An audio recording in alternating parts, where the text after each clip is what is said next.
Prayer pledge by Commissioner Collins.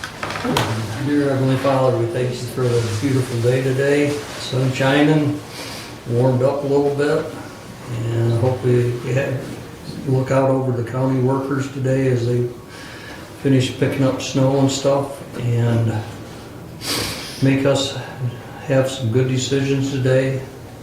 And Lord's name, amen. Amen. I pledge allegiance to the flag of the United States of America and to the republic for which it stands, one nation, under God, indivisible, with liberty and justice for all. Thank you, Commissioner. We'll have our first public comment. Is there anyone who would like to address the board? Please state your name if you would.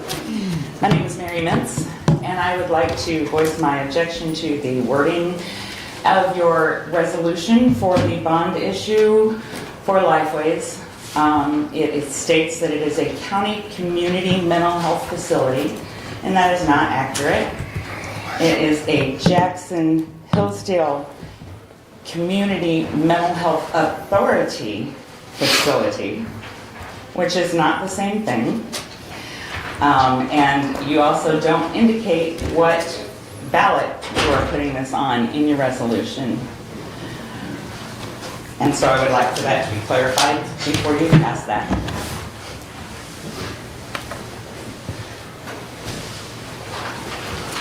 Thank you. Anyone else like to address the board?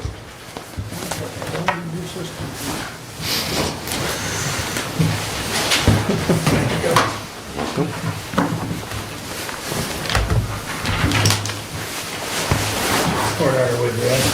This is the second one, which is taking under public comment. Okay. Go ahead. Good morning. Are we recording this time for public to be able to hear public comments? It's always recorded. It didn't last week. We lost power, that's true. Huh? We lost power, that's true. At 9 o'clock in the morning? Okay. I like to read 750, MCL 750-491 of Michigan compiled law. Public records, disposal, removal, mutilation, or destruction. Violation is a misdemeanor. Penalty. Section 491. 1. All official books, papers, or records created by or received at any office or agency of this state or its political subdivisions are public property belonging to the people of the state. All such books, papers, or records must be disposed of only as provided in Section 11 of the Michigan History Center Act 2016 PA 470 MCL 399-811 Section 2A of the Records Reproduction Act 1992 PA 116 MCL 24402A and Sections 2137 and 2138 of the Revised Judicature Act of 1961, 1961 PA 236, MCL 600 2137 and 600 2138. 2. An individual shall not willfully carry away, mutilate, or destroy the books, papers, records, or any part of a book, paper, or record described in subsection 1, and shall not retain and continue to hold possession of those books, papers, or records, or parts of those books, papers, or records, and refuse to deliver up those books, papers, or records, or parts of those books, papers, or records to the proper officer having charge of the office to which those books, papers, or records belong upon demand being made by that officer. If the office is defunct, the Michigan History Center created the Michigan History Center Act 2016 PA 470 MCL 399-801 to 399-812. An individual who violates this section is guilty of a misdemeanor punishable by imprisonment for not more than 2 years or a fine of not more than $1,000. Thank you. Thank you. Anyone else wish to address the board at this time? Good morning, Joe. Good morning, Joseph Henry. I wanted to talk a little bit about the Lifeways bond. They are a CCHBC, I believe, and I think the public should know, and I think the commissioners should talk about, that isn't just going to benefit this community. that facility is gonna have to take out of state, I believe it's gonna have to take out of state, it's gonna have to take out of county. I'm really, really concerned about the people voting on this bond issue and not knowing the facts. This isn't just gonna benefit our community. I believe anybody can use, if you're from Hollywood and you wanted to go to that facility for a drug program and you wanted to pay out of pocket, I don't think they can refuse you. I don't know how many beds, but it seems like this could turn into for-profit and really not benefit our community that much. I'd also like to talk about the WCSR broadcast. It was fake news. Absolutely fake news. We can't get any true reporting in this town. It's just like most of your huge media on television. It's sickening. The transcripts are on page 60, 63 of Abe Dane's testimony. There's Jonathan Brader's testimony, who admitted under oath that he gave illegal directives to all clerks all over the state of Michigan. So I don't know what people are trying to hide or trying to keep from the public, but I find it very unfair, and I believe in truth, and I think that's what we should be speaking if people are violating laws. I just don't know what to say other than that. Thank you very much. Thank you. Anyone else wish to address the board? Good morning. Kevin Wiedmeyer, Hillsdale Conservation District, District Manager. Been contacted by Brent Leininger about us possibly working together on the material management plan. I have to deal with our board to make sure it's a go with us. If it's a go with you, we'd like to move forward, help the county improve the recycling. Thank you. Thank you, Kevin. Anyone else wish to address the board at this time? There is another public comment at the end of the meeting. Seeing no other public comment at this time, we'll move on. I'd entertain a motion to approve the consent agenda. Move to approve the consent agenda. Support. Any additions or corrections? Hearing none, all in favor signify by saying aye. Aye. Opposed, same sign. Consent agenda is approved. Correspondence is listed. Any comments on correspondence at this time?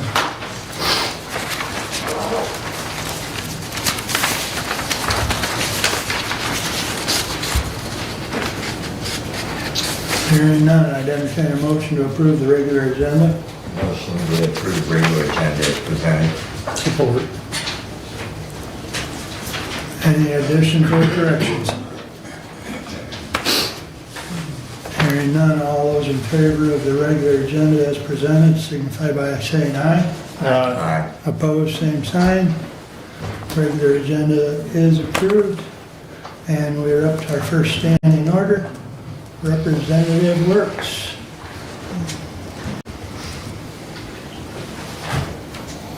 Good morning. And I will stand. Good morning. Thank you for having me. House is on break this week, so I just wanted to get around and try to get out to counties today and just kind of share an update. We are off to a new year in the legislature. Obviously, it's an election year as well, so it's going to be interesting as always. The governor actually is going to be putting forth her budget tomorrow. It's tomorrow the 11th? Yep, so tomorrow, so it'll be interesting to see. We, as a caucus, met last week and kind of prioritized what our goals are going to be with the budget. If you haven't seen already, there's projections by the fiscal agencies that we're going to need to cut another $1 billion out of the state budget.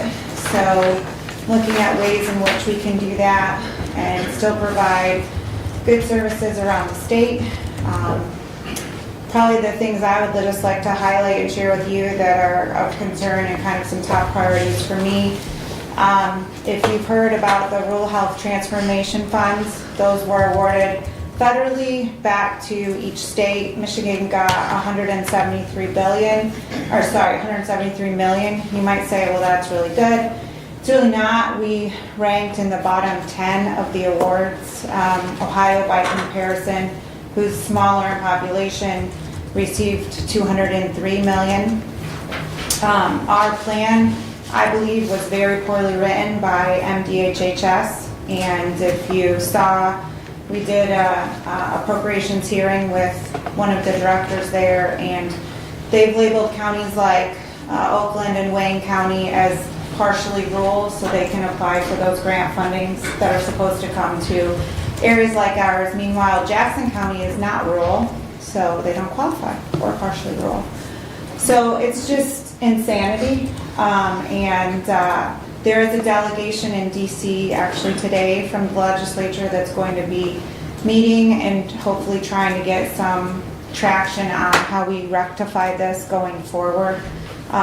Essentially, the department's going to take 19 million of that money and create more jobs in the department, and bigger hospitals, bigger municipalities, bigger counties have grant writers, and those funds are going to go to places that already have resources and services. So it's a real disservice to those of us in rural America. In particular, Hillsdale County is the only hospital left in the 35th district that has an OB unit, and I would say a safe psychiatric ward. So this is of grave concern to me, and I've been working and reaching out to other legislatures and trying to see what we can do. But ultimately, it's really got to be rectified at the federal level. So I would encourage all of you to reach out to Congressman Wahlberg on this issue and make this issue known at the federal level, the need that we have in Hillsdale County. I do hope that because of that we may see some specific funds directed through the state budget for rural health care. So that was one thing that was talked about. Also, we're going to be looking at how do we help offset some of that healthcare cost in rural areas. How do we improve some of the property tax issues and addressing that. There's a proposal I know to put removal of property taxes on the ballot. I think those of you in county government realize that that would be very difficult to sustain operations of a county, some of those needs that are needed. And so we're trying to address that and look at ways that we can either put a cap or offer. I think the governor even mentioned yesterday, it was an idea that's already been floated, about giving a tax credit or reduction to people who are over, say, 65 or 70. And so looking at some ways that we can afford and offer that. And then the other thing is energy. There's a bill package coming that would repeal the green new scam, as I call it, but the green energy mandates in 2023 that were passed. We are in grave danger as the cold front came last week, the week before, in northern Michigan, and was on the verge of rolling blackouts, because if MISO shuts down the coal plant up there, they just don't have the grid capacity or infrastructure to maintain the energy that's needed, and it just continues to grow the energy that's needed. Obviously, there's talk of data centers coming into Michigan. There's talk of expansion of other energy needs. We're still waiting on the nuclear facility to become operable on the west coast of the state. And so until some of these other things are up and running, it's very obvious that it's not sustainable with solar, and we've got to do something to ensure that we have reliability and affordability. So unfortunately, we're one of the highest places in the country that pays for energy, and it's not maybe as much the energy, but if you look at your bill, the distribution fee is almost as much or more than what your energy costs are. So that's it. Personally, I got some really good press last week. My bill passed to make deer baiting legal again, so in the lower part of Michigan. So that moved on to the Senate with bipartisan support. So hopefully we can get a hearing over there and we can be legal. I've got some other bills coming on that to help contain our deer population and hopefully stop more auto accidents. So that's all I have, unless you have questions for me. Questions? Go ahead, Rick. Thank you. Representative, thanks so much for being here today, and I really appreciate your efforts to be out in the district and to reach out to folks. So thank you very much. And to your deer baiting bill, this morning they were illegally feeding at one of our hay feeders when we look out our bedroom windows. I hope you called someone. So, I don't know what we're going to do about it. I don't know either. It's high crime. So, I would encourage you, there is a bill that was introduced the first week, it's 5515, and that's Rep. Hogley's bill regarding some changes in knife law in Michigan. Yep. And that is a positive thing, and I would encourage you to have staff take a look at that and encourage your support. That's some good legislation. We need a lot more work in that arena. It's kind of silly that person can carry as much ammunition and as many firearms as they want, but they can't carry a double-edged knife, or they can't carry an impact weapon. So, like I say, some of those things are kind of silly, so any improvements we can make on that front is greatly appreciated. And again, my thanks for your being here today with us. Thank you. Any other comments or questions?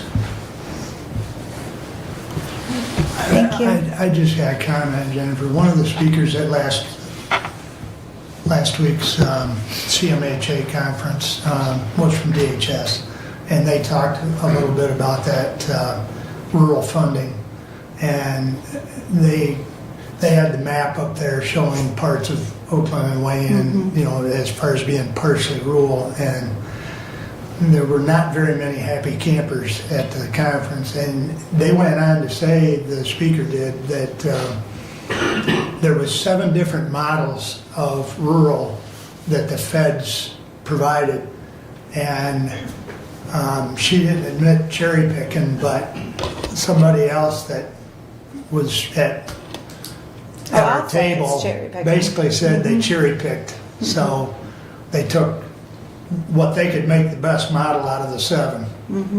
So, I mean, when you figure Oakland's rural, I'm not so sure about that. Well, Wayne County has a population over 1 million people. Right. Combined, our district has about 95,000 people. So, Something's wrong with that picture. yeah. All right, Okay. thank you. Very good. Mr. Chair, no, maybe we question or comment? We don't generally do that, Mark. Thank you. All right, thank you, Representative. Thank you. All right, Jason, you're up next. Good morning.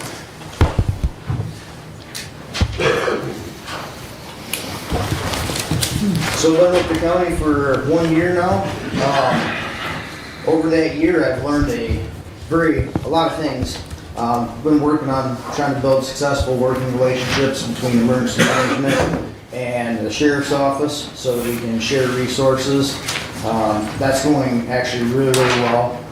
One of the things that we've been working on quite a bit, school safety, kind of brushed on the surface of that and then proceeded to get drug right into it.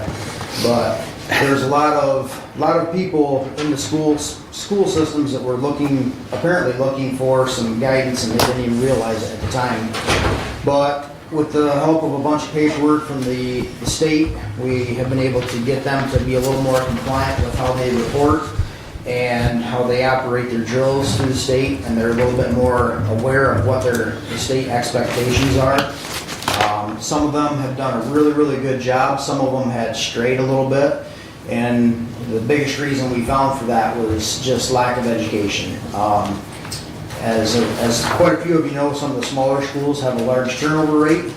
So they, as far as any kind of lockdown drills and safety procedures, that information and training was not getting passed on quite as it should. So that's being addressed. We're trying to get everybody so that they are able to train their new hires well, and as well as doing continuous education for their current employees.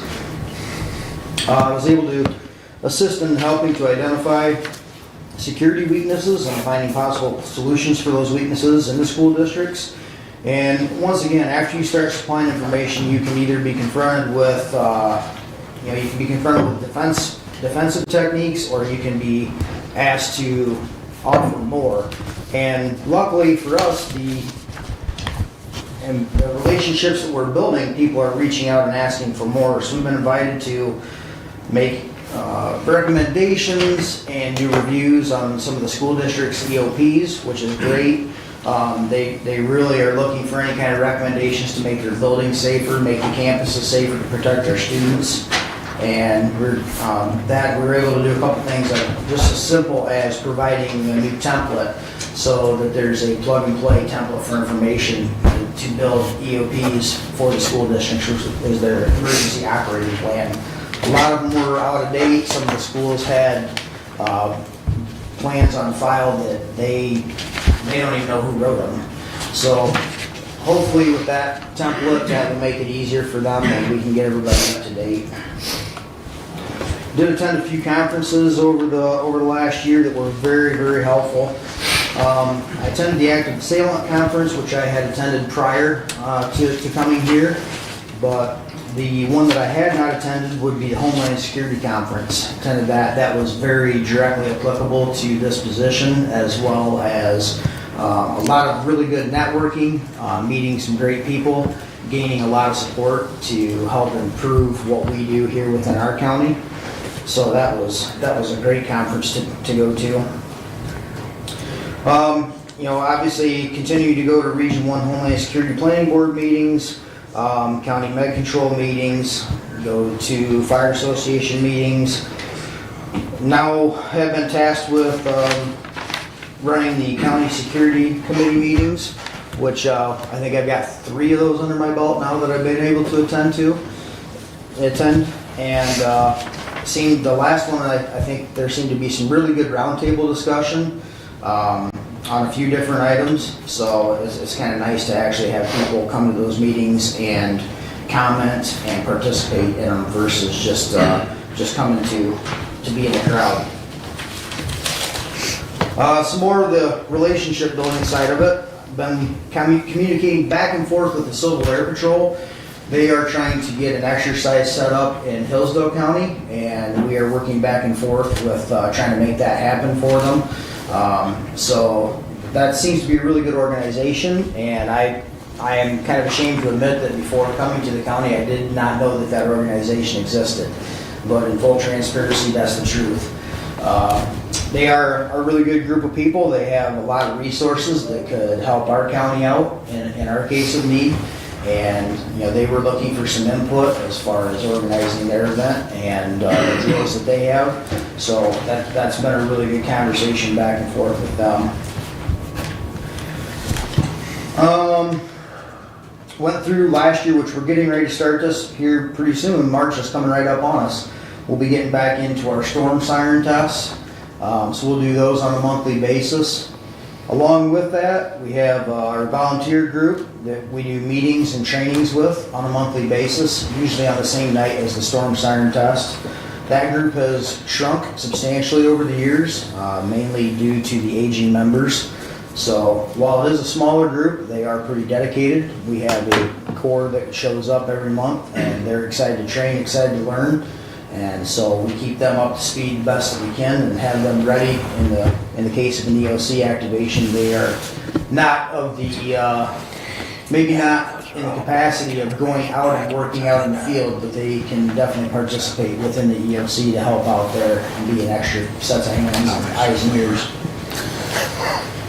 EOC restructure, I've been working on that, as well as updating a lot of plans, a lot of records.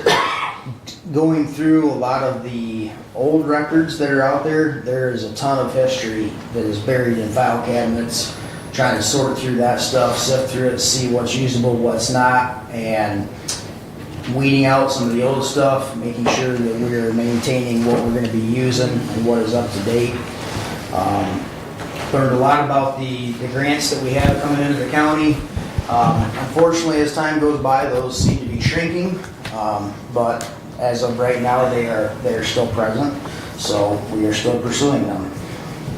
That's kind of a big overview in a nutshell. Moving forward, want to continue to get things updated, get things streamlined so that we have everything in place, in order. And I would like to continue to do community outreach because I feel myself personally that's where we get really good results. When you show up in person at the schools and show up in person at the meetings, you get to meet people that haven't seen any representation from the emergency management office in 5 to 6 years. That's a big deal. And I didn't really realize that at first because I didn't really know what our presence had been with some of the community organizations. And in the process of showing up, making in-person introductions, and offering assistance, I was approached by a few different people that said, we haven't seen any representation for quite some time, we're very happy to see this, and they got pretty excited about it, which, how can you not feel good about that? So, I mean, it's a great thing. And there's a lot of work left to do, and there's a lot of room for growth left in this program. But it's a pretty exciting piece for me to be able to provide that growth and, get things where they need to be. And I think that the community really does appreciate that, and I think that they can really benefit from that from that office as well. And I guess that's all I've got right now, unless you guys have some questions for me. Jason, were you gonna do a My Sims training where we all get together, the parties that need to be involved in that? Yes. So in regards to that, as soon as I get the last pieces of that EOC restructure in place, then I'll know all the parties that absolutely have to take it. Okay. Then we can get that roster built for that class. And obviously we'll open it up for anybody that wants to A, take the class for the first time, or B, take a refresher. Right. So, and then we'll get a roster put together and we'll have enough people that we can host that class local. So I'll keep you informed of that as soon I as know we're ready Brad for and I it. were at the last one, and I think that's been nearly 2 years ago, isn't it? Yeah, it's been a couple of years. I know the hospital had a pretty good presence there too. Well, there's been a lot of turnover in the agencies that participated in the past. Right. So I'm pretty certain that they have people that need to take it as well, Right. even if they're not aware of that Right. yet at this point in time. So I think we'll be able to put together a pretty healthy sized class for that. Okay, good. I'd like the refresher. Absolutely. It's not something you use every day, and No. it's maybe not the most user-friendly thing if you only use it, once in a great while. So it is kind of nice to have a little refresh on from time to Right. time. Exactly. I know I spent a little more time on it because they did change some of the reporting for the state, Okay, for some of the grant paperwork and reporting paperwork, and the reports that we put in where a year ago they were complete 100% paper. Now the state has changed the platform of some of that, and they put a lot of those right on MySims. So you actually go right through MySims to do your reporting surveys. okay. Brad, go ahead. Thank you very much, Jason. Thank you for your efforts, and now having been in your position for a year, I hope that you could share with the board some immediate needs that you feel that the Office of Emergency Management of the county needs, and also Representative Wertz did indicate the state's starting out their budget for next year, and won't be long before we are starting to have thoughts about our 2027 budget. So what would be some long-term needs, if you could identify both the short-term needs and the long-term needs for emergency management in Hillsdale County for us? Well, the short-term needs obviously are training needs, because not only am I trying to build my training roster, but there's other people that are participating in the EOC, as well as that office, that are going to need some training to get themselves up to speed. There are some things within the county that I'm still kind of navigating as far as what the emergency management office, what that role plays in some of those items. During that county security meeting, we talked a lot about improvements that we would like to make. And so there's a lot of different pieces as far as grant monies and things like that I think we're all looking for. Even if it's not our responsibility, we're all looking for a place to contribute to see if we can find some answers to those questions. So, longer term, is going to be continuing to be able to fund trainings and education, even as the grants from the state and from the federal level diminish, because they get less each year. Looking back, doing a little research, I went back into files, which would have been in the Doug Sanford days, started back in about 2014, 2015. And if you look at some of the amounts then that we were receiving as a county versus the amounts that we're receiving now, it's a very substantial decrease. And there seems to be a lot of talk about whether those grants are going to continue. And there for a while, we didn't know if they were going to or not. So I think that's obviously, that issue is probably not going to get better moving forward. It's probably going to get worse. So, those needs as far as funding are going to continue to grow as we move into the future to maintain what we have, as well as growth for that program. Yes, sir. Go ahead. Are there emergency management equipment needs that you see that would be vital for Hillsdale County and our community, whether it's township-based, or city-based, entire county, maybe something to assist state resources as well? Equipment needs would be something that would be a hard, concrete sort of request. So, I'm going to answer your question with a little bit of a story of that I've been learning here. There's a couple different ways that different counties run their emergency management offices, and in some of the counties, obviously that position is attached directly to a law enforcement agency or a sheriff's office.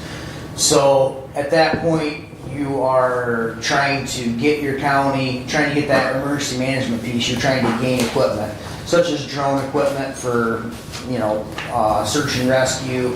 You're trying to get different equipment for the sheriff's office.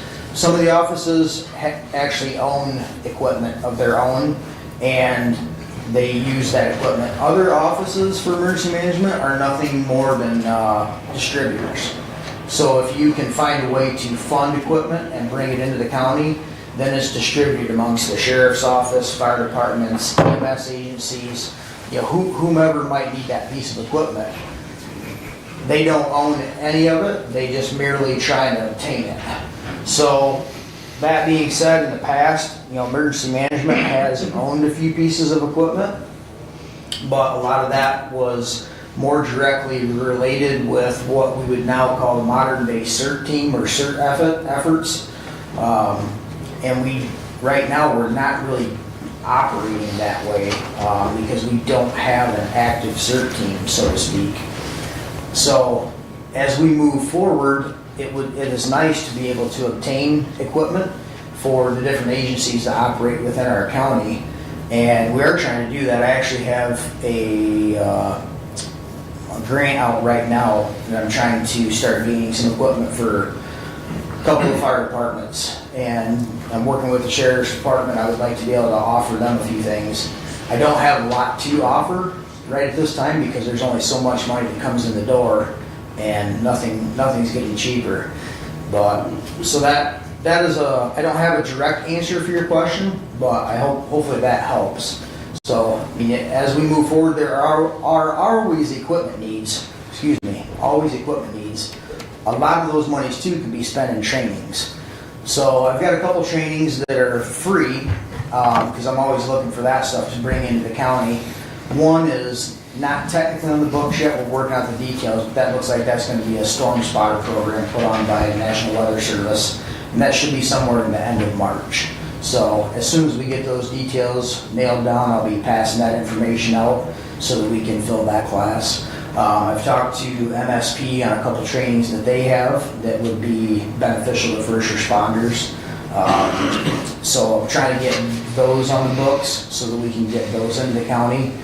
And my only hope is when we bring those trainings in, we have a full room, because nothing's worse than bringing a training in and have a low participation level. But I think if we can get started down that road and get some trainings brought in, that would be great. And then as we move forward, if we can get everybody on board, we can start bringing in some trainings that some of the good trainings cost some money to do at the time. But if we can start funding some of those, we can bring in some trainings that benefit all of our emergency agencies. Thank you. To that point, though, Doug, if I remember correctly, Jason, on my Sims, there's a function where you can go in and look statewide.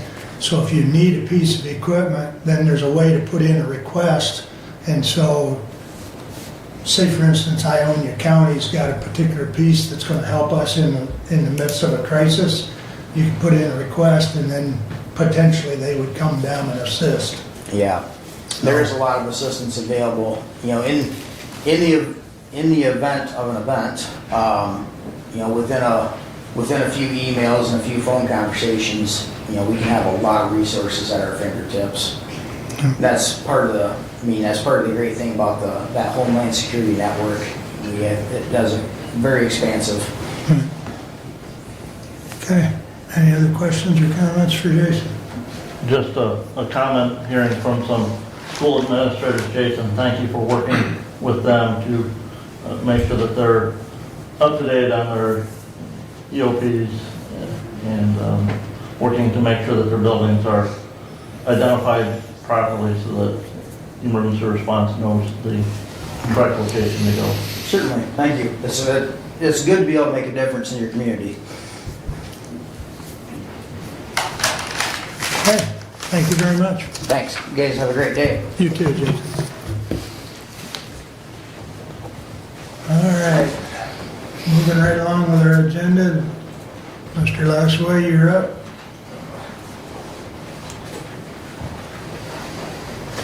Hello again. Last week I was here. There might be some misunderstandings or something. Are you guys, maybe you could correct me, is this board responsible at all for keeping our elections secure? Does anybody want to comment on that? Does this board have any responsibility at all for keeping our local elections secure?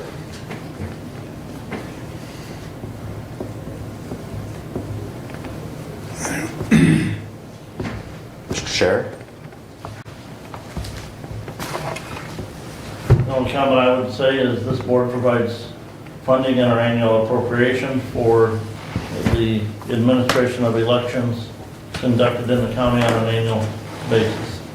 And that is then administered by the county clerk's office. Okay, so you help pay for the elections? And the taxpayers of the county, Right. through tax revenue, pay for that cost. So are you guys responsible to see if that's money's well spent and taken care of? Like, are you responsible at all for the security of our elections? Do you hold any duty to the citizens to make sure that they are, you know, secure?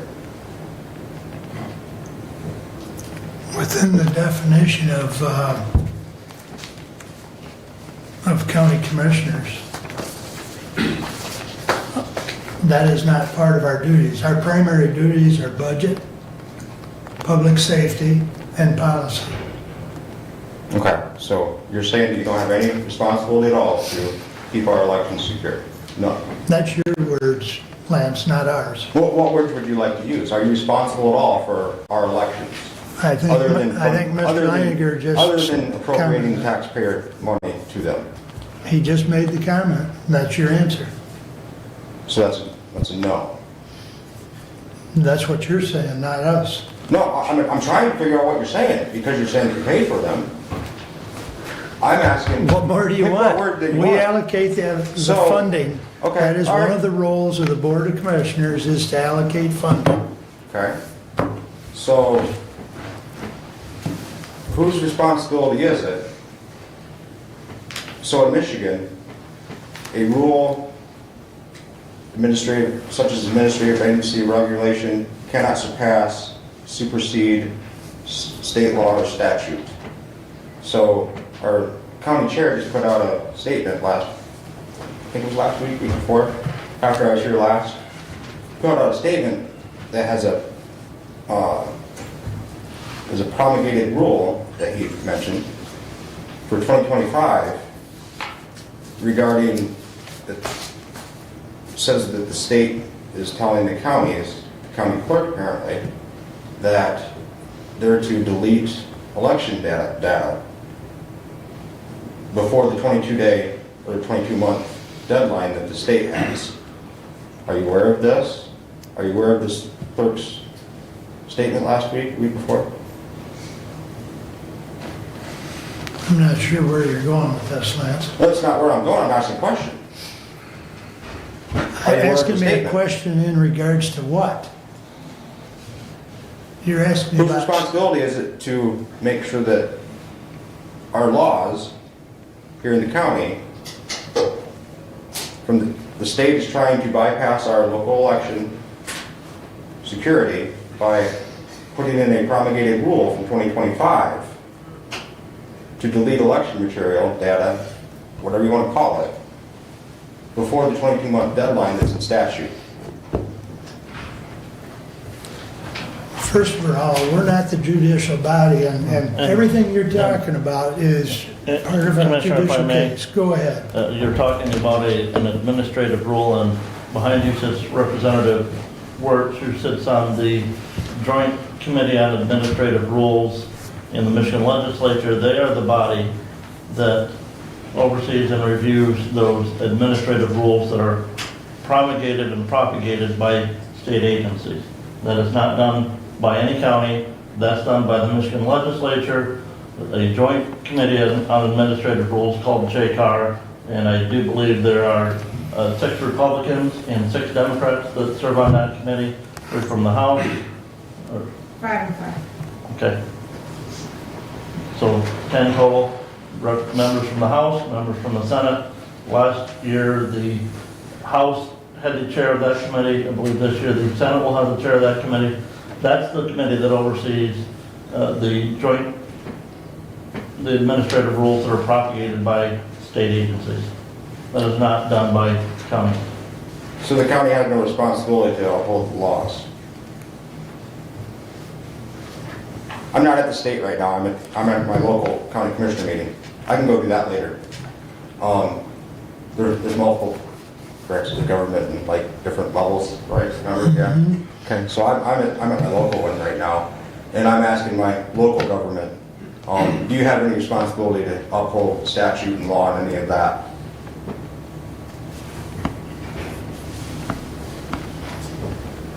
This is very similar to the whole COVID thing, you know, when the state tried to come here and make us do all these COVID regulations and rules and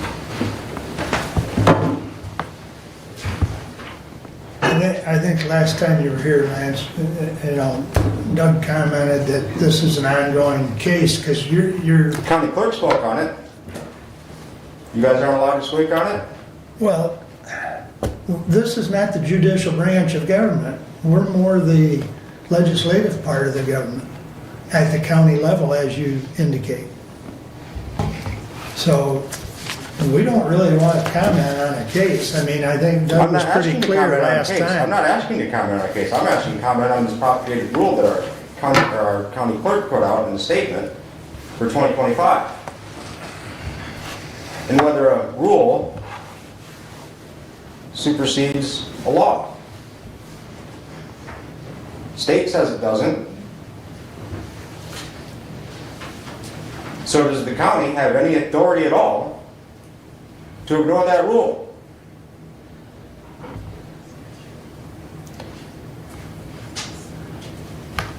I'm asking if you guys have... I think we've answered your question, Lance, that's not You're dodging part of my our... question, but yeah. That's not part of our defined role within the state of Michigan. I'm just trying to get clear answers from you guys, that's all I'm asking. That is not defined underneath MCL 46.11. Say again, please. That authority is not included in MCL 46.11. Thank you. Which authority?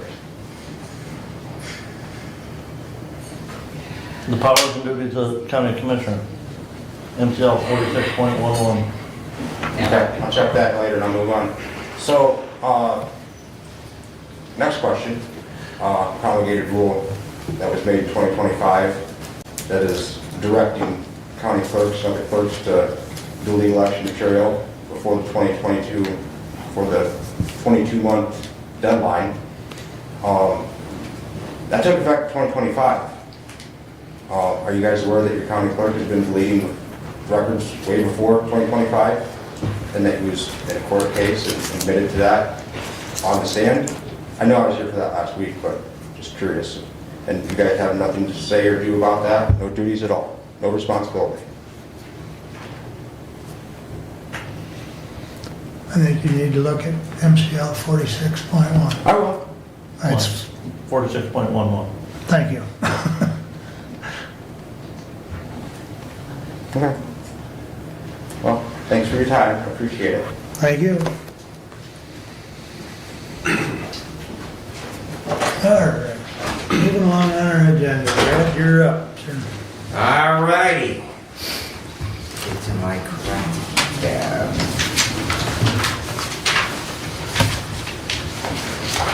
Alrighty, Community Corrections met on January the 28th. They're having good success with the tether program. Mark Katz, our Community Corrections Director, will very likely be making a request mid-year to appropriate some of the funds that they've been able to recover from the Department of Corrections for housing inmates who are actually under the authority of the Department of Corrections. We're recovering some of those costs, and to help shore up that tether program. The reason behind that is that program, when we are releasing people on tethers, they're keeping our jail census down, which obviously has an impact on, we don't pay those medical costs, we don't have those housing costs, and it keeps our census much lower in the jail. In the last quarter, under Community Corrections Program, 77% of those assessed by the program were eligible for supervised release, which would include, doesn't always, but would include eligibility for the tether program, and 95.5% of those released have not committed a new crime while on release. So, so far that has been very, very successful, and we will once again be applying for the grant. Grant is on a state fiscal year, so that will be, the application for that will probably be sometime midsummer. Commissioners, if we can take just a couple minute break. The elevator is not working, so I need to assist the representative Certainly. in exiting the building. Sorry about that. No. You can continue after we take a quick break and everybody else. Homemade brothers do. That's right. Yeah. He helped her up the stairs, so now he's gonna help her back down the stairs. And then that way her aide can So carry they her. did get that fixed yesterday, and I Yeah. think You get fire up here with a stair chair. What's that? You get fire up here with a stair chair. So Show off that fancy equipment. we'll take a short break. Anyone need to use the restroom?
Resume. Please continue, Brad. Thank you.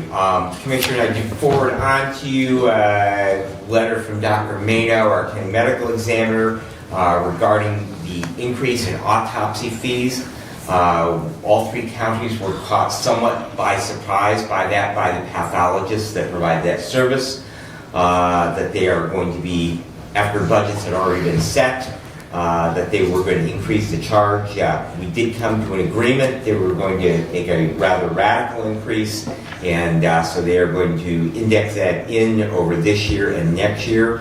But that most likely will affect budgetarily the amount of money that we have appropriated for autopsies. So, like I say, I did forward that email on to you.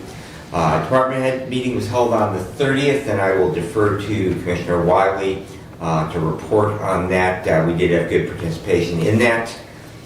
Commissioner Ingalls and I met with the Branch County Administrator, the Branch County Sheriff and Undersheriff, and our Branch County Commissioner on February 2nd regarding renewing our animal control contract. We will be meeting tomorrow with Sheriff Hodshire to go over that, and their proposal will be for a 5-year. Our current contract was a 10-year. Their new proposal is for 5 years. We'll be going over those details, and then we will be bringing back that information to the full board after meeting with the sheriff. The County Security Committee met on February the 6th. Emergency Management Director was running the meeting now, and he will be meeting with the new Hillsdale City Public Safety Director, their new police chief. Of course, he is, like when they had Chief Gutowski, he is both the fire chief and the police chief, which is a little bit different under Chief Hepner. So he will be meeting with him in regards to doing building inspections for all of our county buildings. That is something the City Fire Department does do for public and private buildings throughout the city of Hillsdale. And we have not done those here with our buildings with the fire department in a number of years, so you'll be working with them to see those are done, and also to conduct fire extinguisher training for all of our employees. They actually have a trainer, and their fire department is pretty excited about bringing that training to our employees. We will have several CPR classes offered throughout 2026. It was also suggested at the meeting that we again offer a verbal judo class. I know when Under Sheriff Hodshire was here, he brought in a trainer to do that for county employees that have direct contact with the public. That was some good training, and again, that was recommended that we do that again. We will hold our next meeting on April the 10th. We still do have openings for next week's mental health first aid class. That'll be on the 17th, begins at 8:30. And we'll run all day. They will be providing lunch. And right now we have 9 people signed up with a capacity of about 14. So if anybody else is interested, please give me your name so I can pass it on to the trainer so they can have that information for the class roster. Mark and I will have mediation with the dispatch supervisors on February the 13th. We did have a powwow yesterday in that regards with Labor Council and Mr. Whitaker and the Assistant Director Smith, and that is at 10:30 out at Central Dispatch on Friday. The 911 Board will meet on February the 19th, and the last item I have is the Branch County Amateur Radio Club will hold an FCC examination for anyone interested in obtaining or upgrading their ham radio license on February 21st. At the Branch County Airport. That will begin at 10 a.m. And if you know of anyone who might be interested, you can contact Pat Smith, and I will be happy to share her email address with any of you to get registered for that. They would like to have an idea of how many people and what level, so they will be offering all 3 levels, technician, general, and advanced class for anyone who wanted to upgrade or obtain that amateur radio license. And I know that that fits very, very nicely with emergency management, because those ham radio operators are a critical part of emergency operations, not just here in Hillsdale County, but all across the country. And that concludes my report, unless you have questions.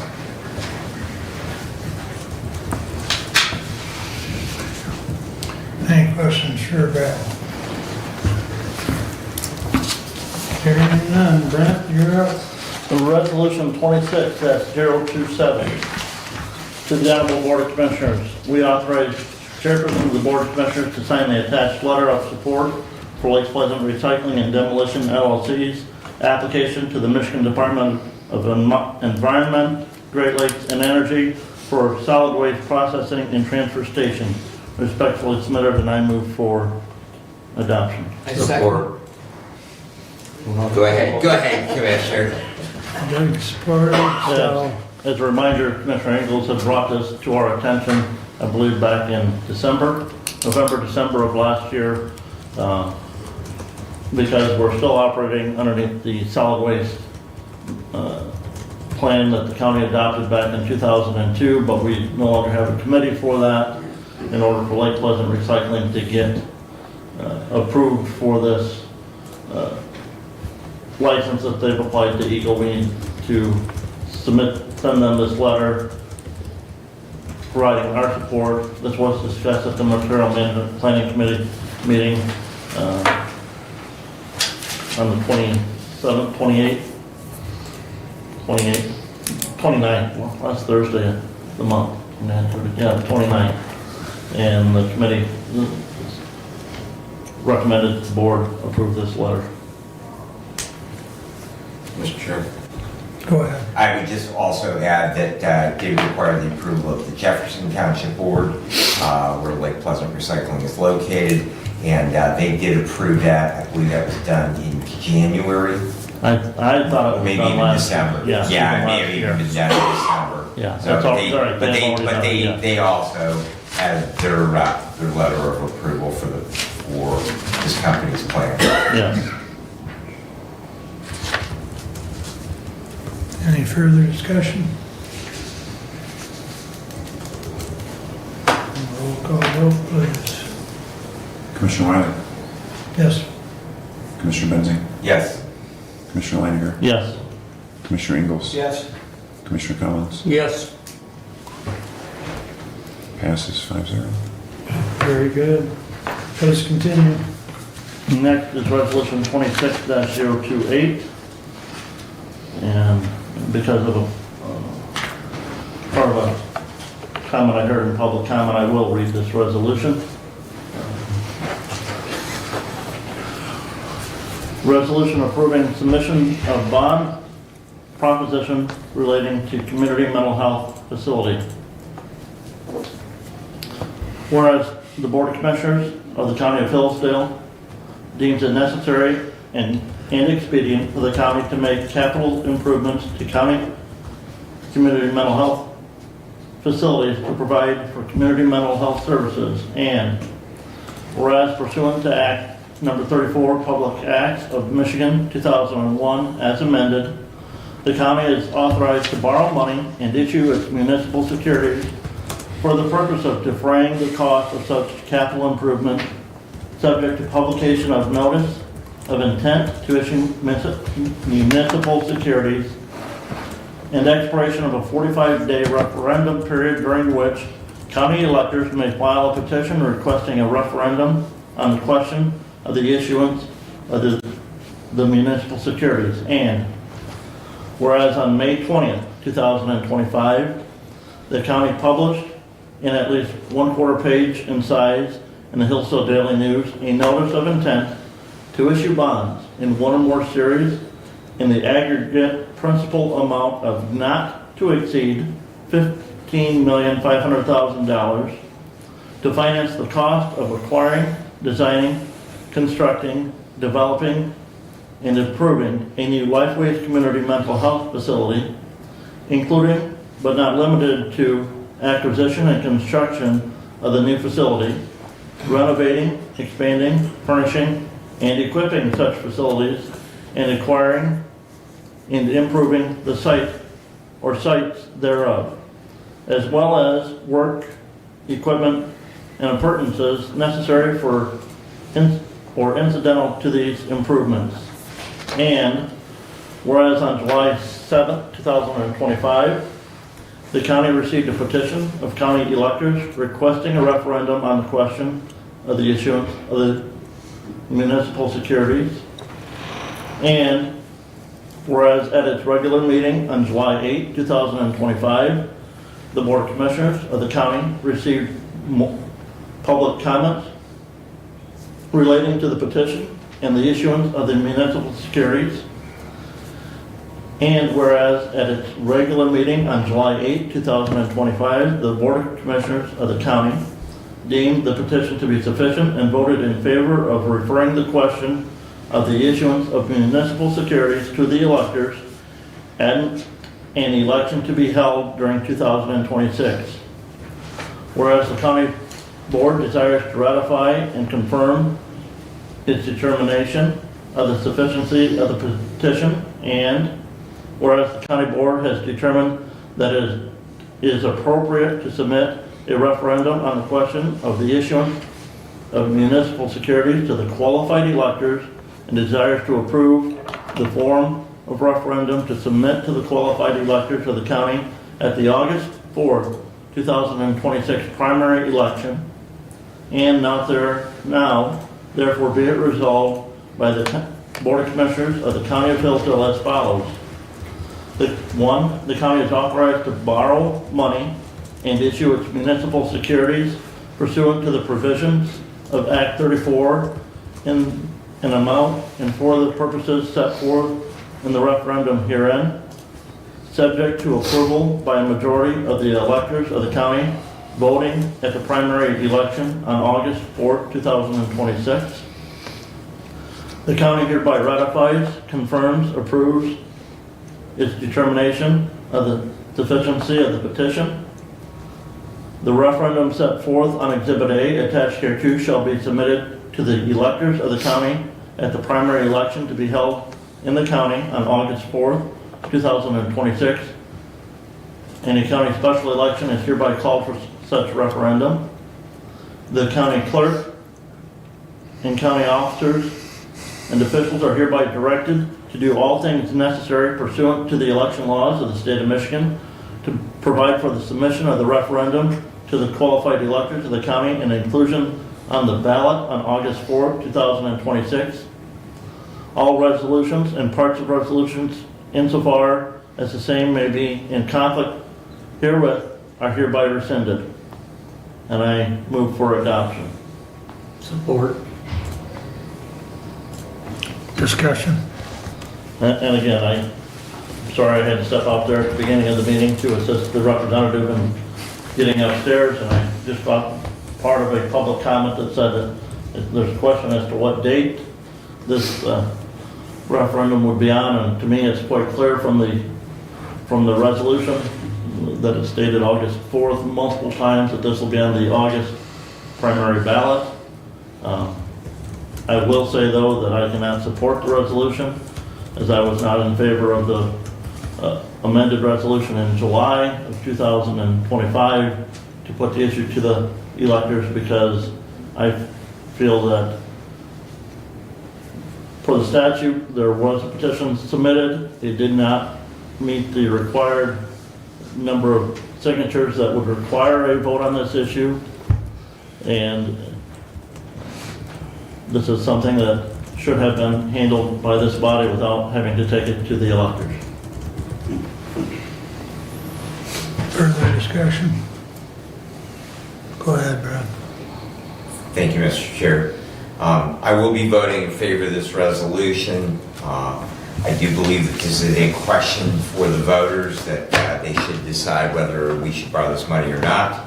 I am not saying that we should or should not do this. I am not encouraging anyone on how they should vote on it. I believe that they should do their research and vote as what is most appropriate following that. But I will be supporting the resolution as presented. Thank you. Further comments? Doug? My comment is that I believe it's very important for this issue and the resolution to be voted on by the people.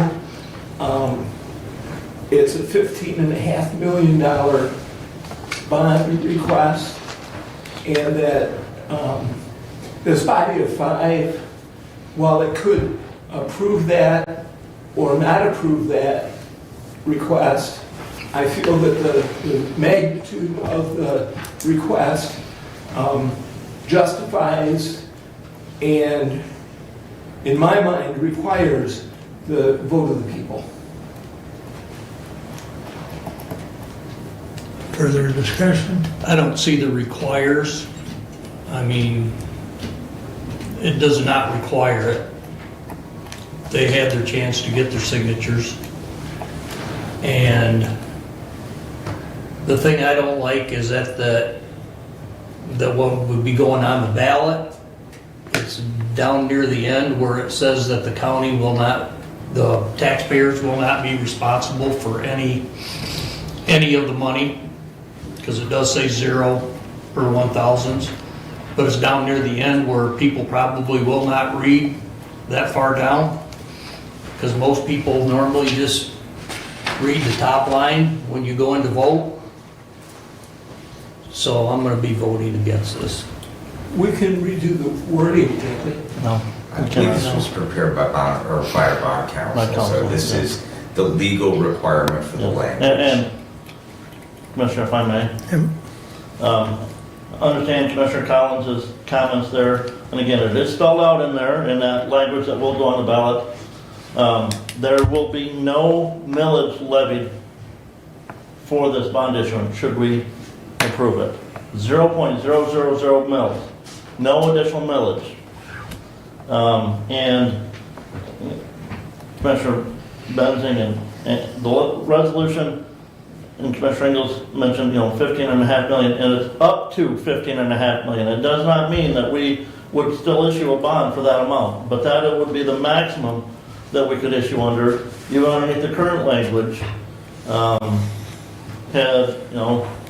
And we talked last meeting, if we get some updates. I had not gotten any updates, so the resolution came back from bond counsel, authorizing that up to that full figure. But should Lifeways revise their building plans, update that, get updated bids, know that it's not going to cost that, we still don't have to issue the full figure. But this allows issuance for up to 15.5 million. It doesn't guarantee that we would issue for up to 15.5 million.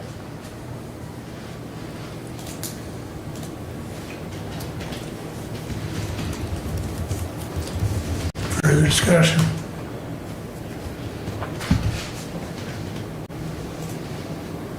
I guess there's a couple of points here that, I agree with Kevin. He said they had the chance to get the signatures to put it on, and that was the procedure. There was a motion made or a resolution there back in July to, put it on. But, procedurally, this issue, especially since it's a 0 millage issue, is something that we can do ourselves. So I'm not sure that I can support it. We should have done this months or years ago so that could take place. But in any event, any further discussion? Roll call, please. Commissioner Benzing, Yes. Commissioner Leininger, No. Commissioner Ingles, Yes. Commissioner Collins, No. Commissioner Wiley. No. Resolution fails. 2 to 3. 2-3.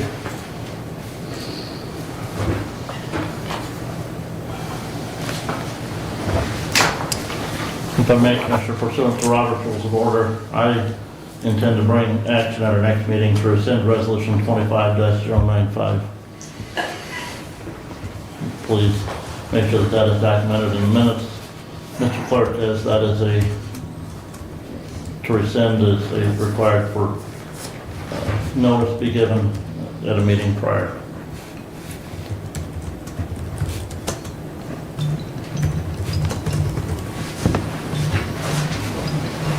Resolution number again, please. 25-095. Thank you.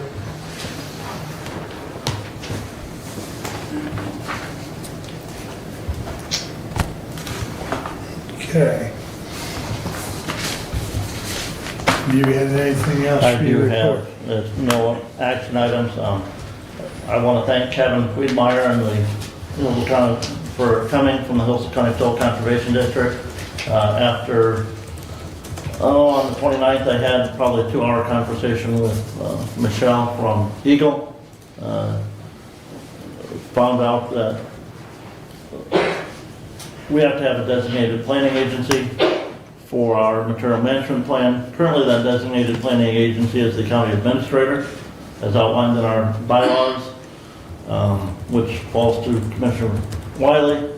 Commissioner Wiley is not interested in writing the plan because the Eagle guidelines say that the DPA designated planning agency is the entity that writes the plan, working with the material management committee. Talking with Michelle, there are 2 counties in the state of Michigan right now that have partnered with their soil conservation district to write their material management plan.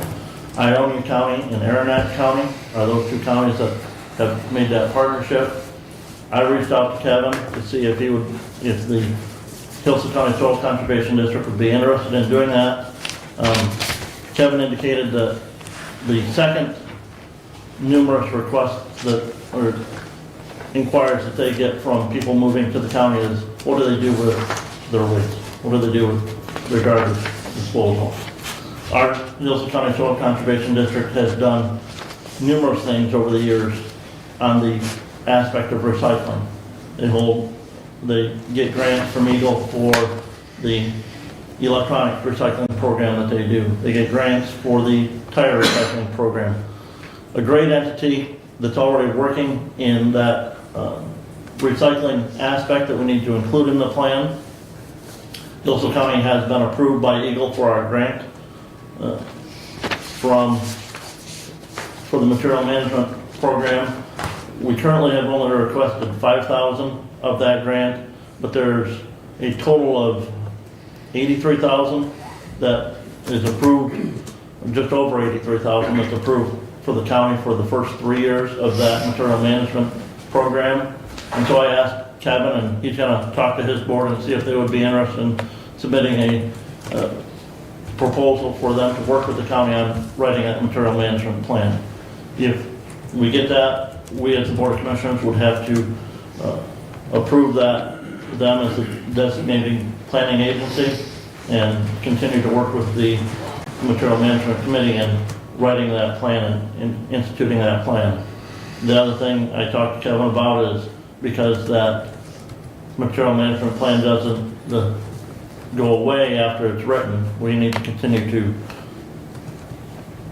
oversee that, working with the soil conservation in that aspect as well. What that cost is going to be, we don't know yet. Kevin's got some homework to do, but again, I want to extend my appreciation to the Soil Conservation District for that. At the Material Management Committee meeting, first thing we did was elect officers, and I was elected chair of the committee, and Jason Blake from the city of Hillsdale was elected vice chair and secretary for the Material Management Planning Committee. We did set our meeting dates for the year. Those meeting dates will be the last Thursday of the month, except for Thanksgiving, or for November and December, which will be the week before that, because of the Thanksgiving and Christmas holidays. And those meetings will be here at 6 o'clock in the evening on those Thursdays. The Drain Commissioner will be at our meeting next month, or at our next meeting, to provide us this annual drain report that is required by statute. Also on that day will be a day of review and apportionment for the Boyd drain. They received bids on the Boyd drain, and they opened those on the 29th as well. They were delayed a week in getting those bids. They were delayed in getting that bid out on the digital format for the contractors to submit, and so they delayed the opening of those bids by a week. They did receive 4 bids on that drain project. Some very competitive bids. Very happy to see the bids. The bid was awarded, and forgive me, I forget the contractor that got it, but I think it's the same contractor that did the Clark drain for the Drain Commission last year. So that day of review and apportionment will also be occurring here at the Drain Commissioner's office on our next meeting date, which is the 24th.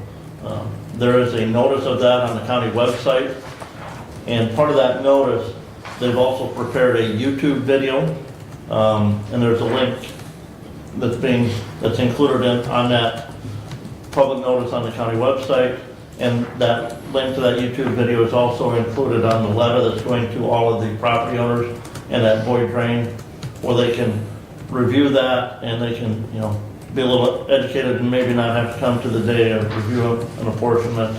I don't know the exact figures on that apportionment for each parcel, because it does vary a little bit based on the size of the parcels there in and around that district. But my understanding is that the substantial work on that is supposed to be completed by the end of August of this year, and I said that would be good with the Labor Day festivities in Walter, to make sure that, because one of the things that will be done is Main Street is going to have to be closed, because we've got to put a tube underneath Main Street to go to the east side of Main Street there, where the gas station is at the north end of Walter. So on that, the Health Department, we've got meetings coming up later this month. The Finance Committee will be looking at bids to replace the HVAC system at the Health Department building, and that's a cost that the Health Department will be incurring on that. So that is all I have at this time.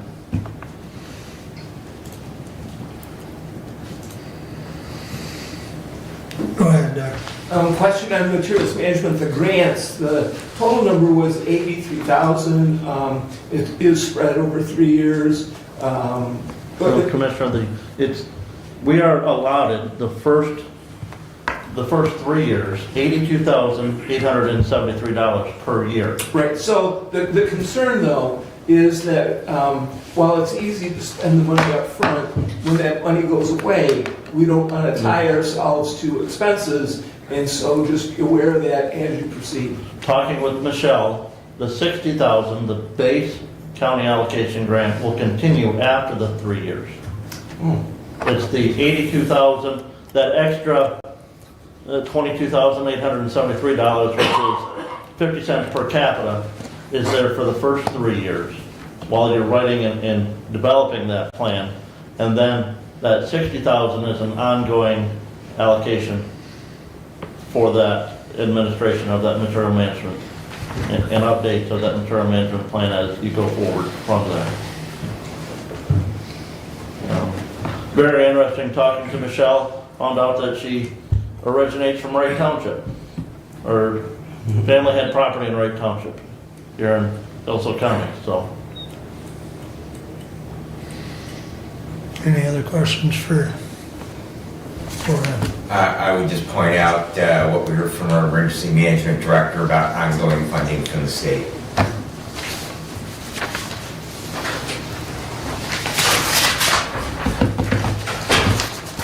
Anything else? I questioned that at first, but we're good. thank you, Ken. Okay.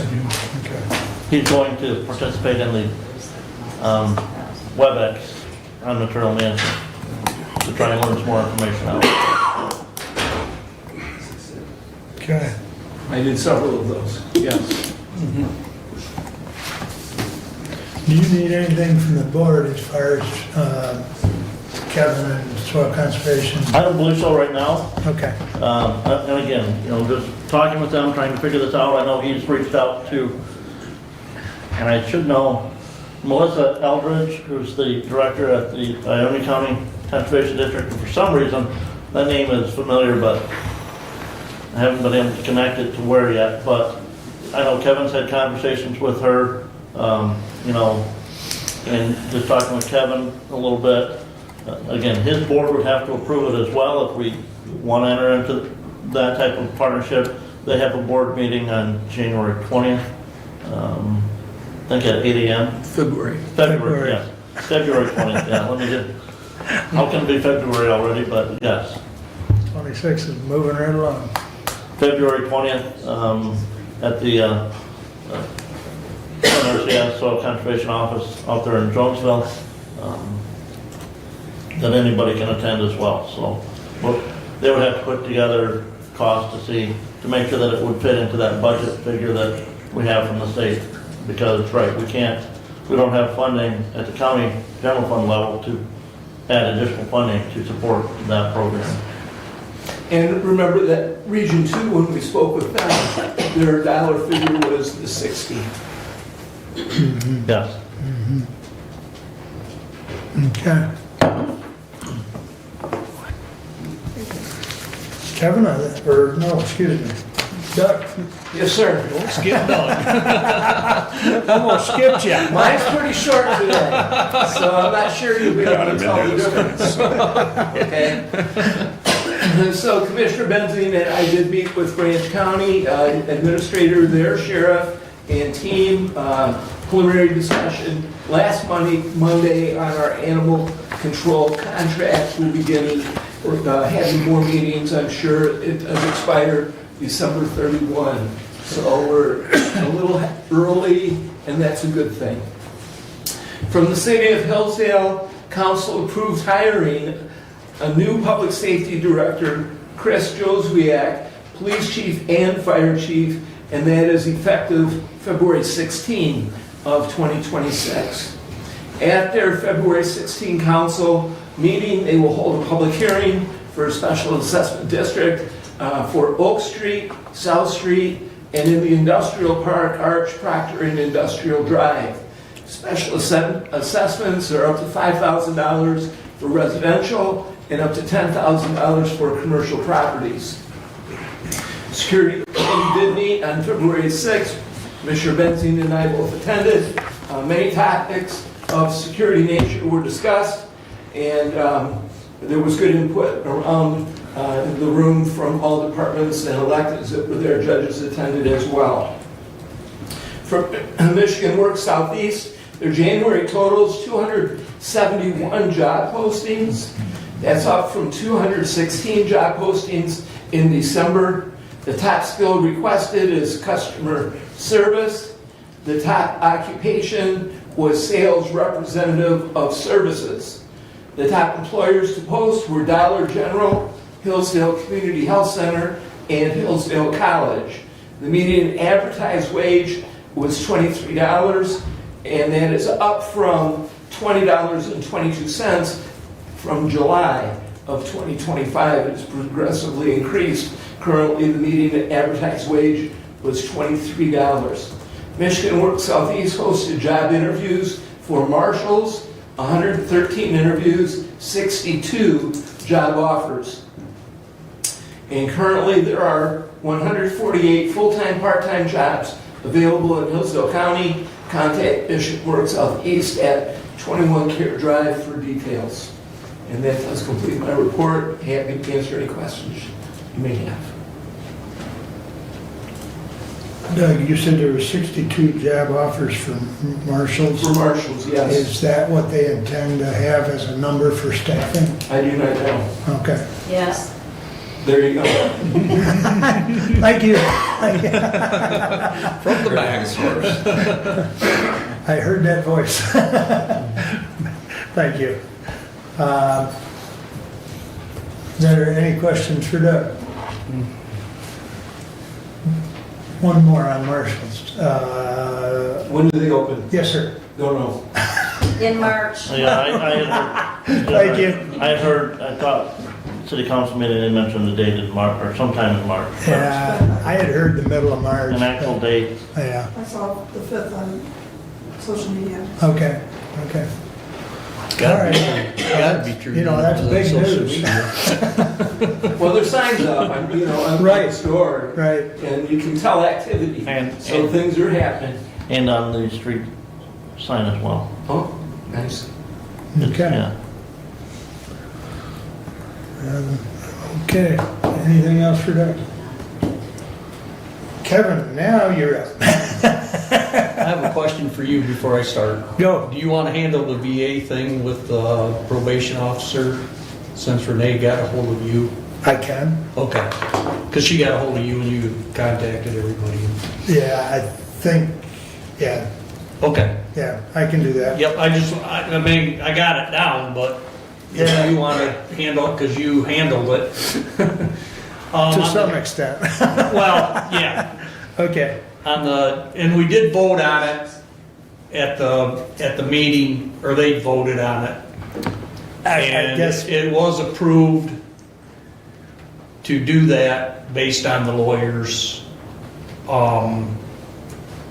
I the guess attorneys. if I may interject. Yeah, go ahead. What Kevin's referring to is the question came up on, and I sent the email out to everybody, but Don Michaels and the work he was doing with veterans as far as probation, and, you know, he has spoke to us.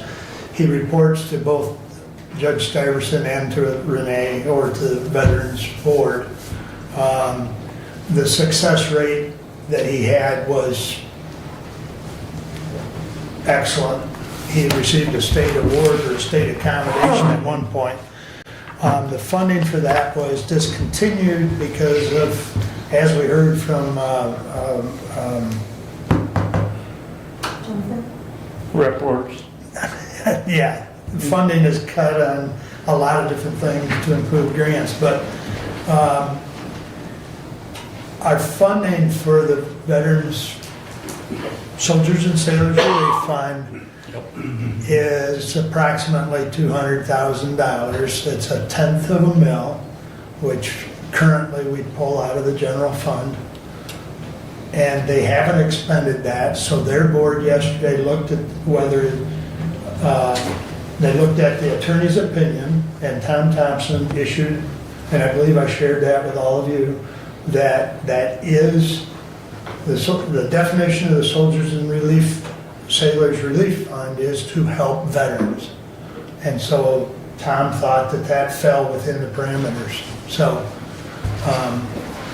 Judge Stuyvesant is going to rehire him and work with veterans. So, And they're gonna do it on a 1-year contract, and the court will draw up the contract so it's legal, and then they'll bring it back to the VA board next month, and, next year. no, next month. Oh, next The month. contract, Oh, so we I can look gotcha. at the contract. Gotcha. And make sure that Don wants to sign it, and then it will be a 1-year, and it will go until January of next year, because Renee does not get her budget to know how much money she's gonna get until after December into January. So, just an update on that. And at the Community Actions Agency on the 29th, has brought their attention that the HUD grant funding is being paid according to the 2024 agreement, because the lawsuit is ongoing, and so they have to pay that through that. The grant is good until April of this year. They are hoping that the lawsuit will be settled by April, and the grant will continue after that automatically, hopefully. And if it doesn't, I think there's 6 families in Hillsdale County that this will affect through the Community Actions Agency. And also through the Community Actions Agency, we approved a grant to provide FIDA-free income tax preparation services to low and middle income eligible households in Hillsdale County.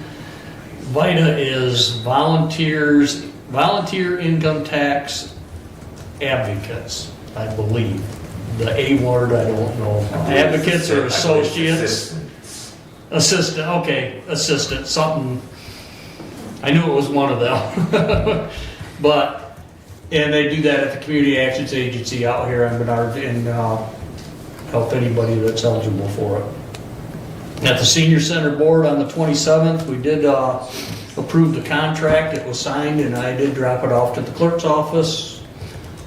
And so everything's done as far as the county contract with them. And that's all I have.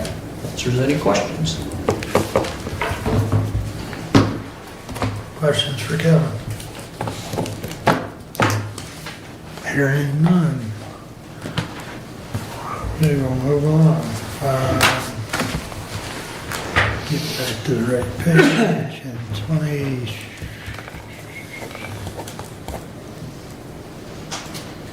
First action item.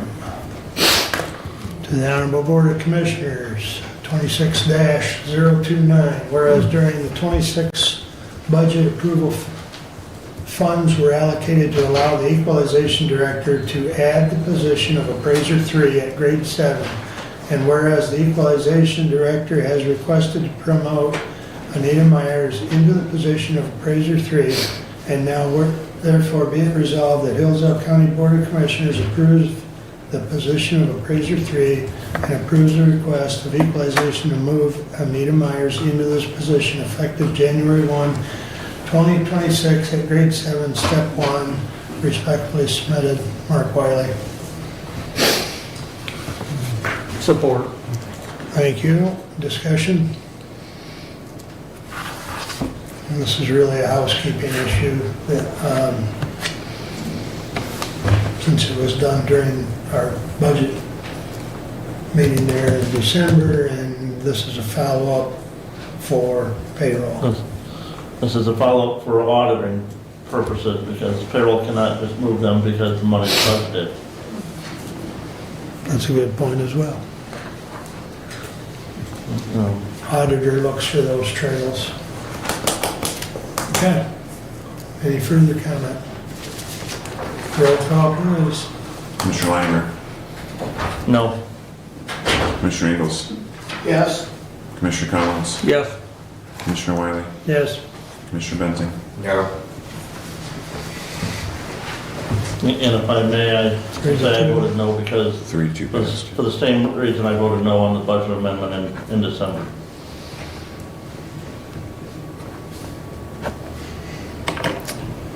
Understand. The issue passed 3-2. All right. I don't know why this thing keeps going back to the... All right. Second resolution I have for you is 26-030. Whereas during the 26 budget approval, funds were allocated for the jail nurse to be compensated at grade 11, step 8. And now therefore be it resolved that the Hillsdale County Board of Commissioners approves the change effective January 1, 2026. Respectfully submitted. Mark Wiley. Support. For adoption. Is that Brent? I'll support. All right, Brent supported. Any discussion? Go ahead. Again, I will not be in favor of this resolution, as I was not in favor of the change when it was done at budgeting time. I feel, especially after the conversation that we had last month of the other needs of the county, this was not something that we should have expended the funds to do.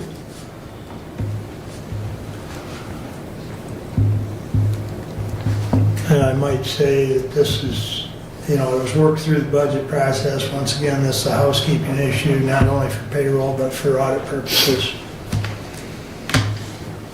Is there further discussion on the resolution? Roll call, please. Commissioner Eagles, Yes. Commissioner Collins, Yes. Commissioner Wiley, Yes. Commissioner Benting, No. Commissioner Langer. No. Issue passes 3-2. All right. Kind of a busy week with Lifeways. I have facilities last night. I have finance tonight. Another meeting tomorrow night or tomorrow evening. But also I wanted to mention that Judge Sanderson's funeral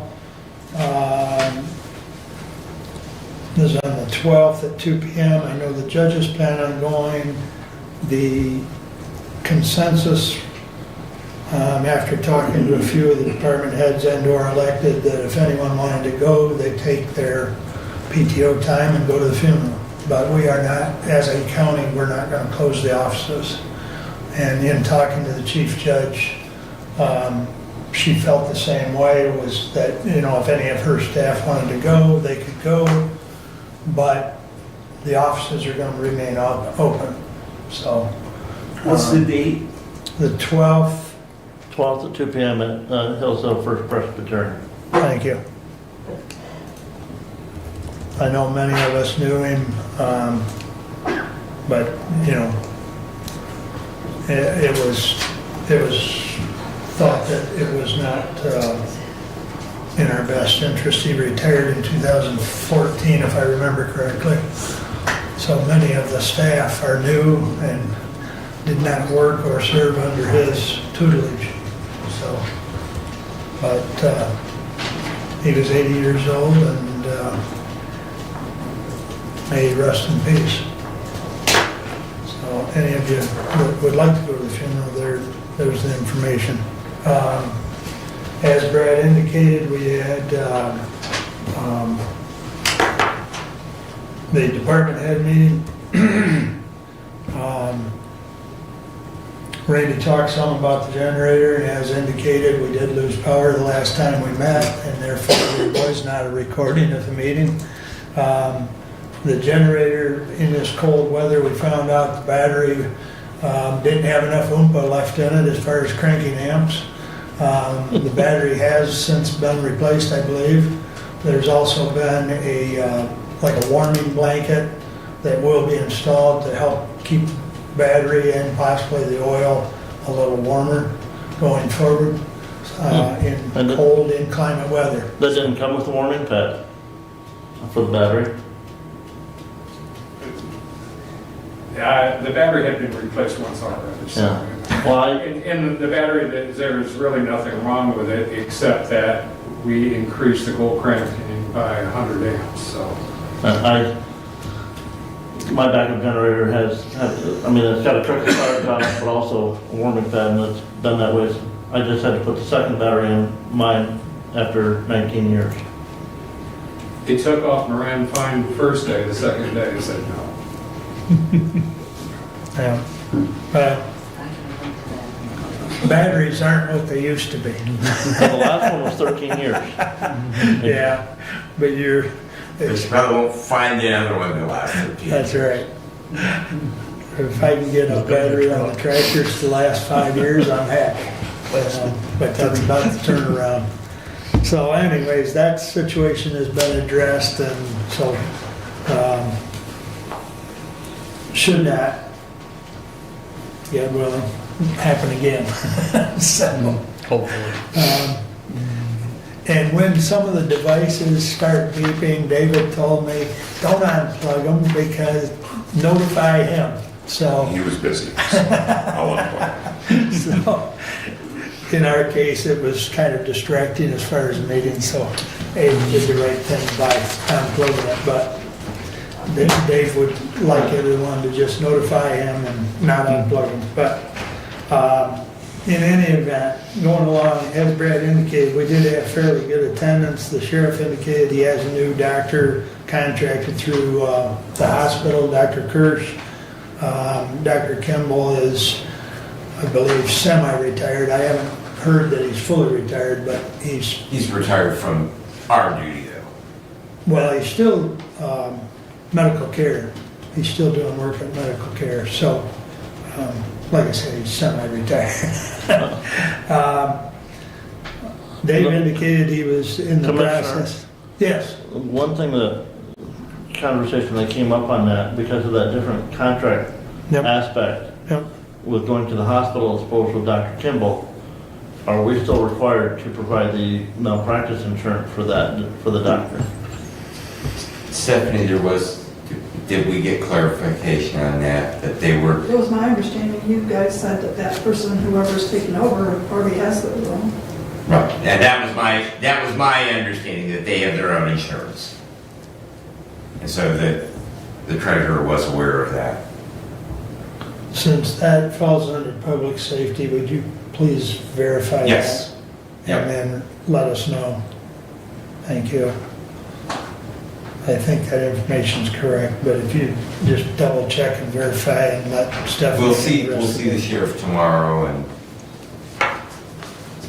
Okay, very good. I'm not sure we could cancel and get a refund back on that. That's what we're working on, Yeah. probably not for the full, because we didn't No. find out until late January. Well, that insurance is something that, I mean, it's you won't get a full refund anyways. Right.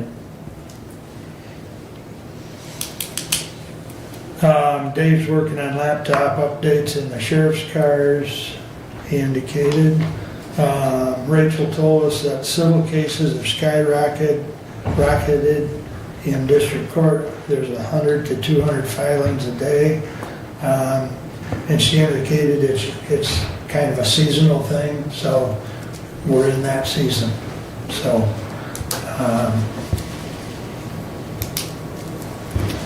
let's see. Oh, Stephanie indicated that she was working on hardship cases and meeting with people on that. And that is also 'tis the season. Thomas Whitaker gave a update on the 800 megahertz project. The fences are all up, the buildings are in place. Working on some FCC issues. Also, they were having to change something. Which tower was that, Brad? Woodbridge Was that the Tower. Woodbridge Tower? We exceeded our range, our coverage range by 2 miles into Ohio, so they were having to adjust. Well, they're negotiating the FCC right now. I asked you if we will have to make an adjustment. Okay. So, but we may have to realign some antennas on that. Yeah, I thought that was kind of, yeah, we'll see. I'm sure Thomas will have an update for us on that. Still moving along, but he did indicate the go live date is probably more likely August 1st. So any sooner than that would be great. I believe the last email he said that the Woodbridge Tower does have electricity. Yeah, the light is on. Yeah, so, was it the Litchfield Tower is the one I had to sign easement? For consumers. Across the railroad. Right, well, actually the easements, the railroad wouldn't allow us the easement, so the easement goes the other direction. I can't remember now exactly. Put the pole on our property. Right, so consumers should be getting that one hooked up here shortly, so. Probably by the old power plant. I can't remember in the document whether it went east or south, but it's, yeah, the easement is not going across the railroad.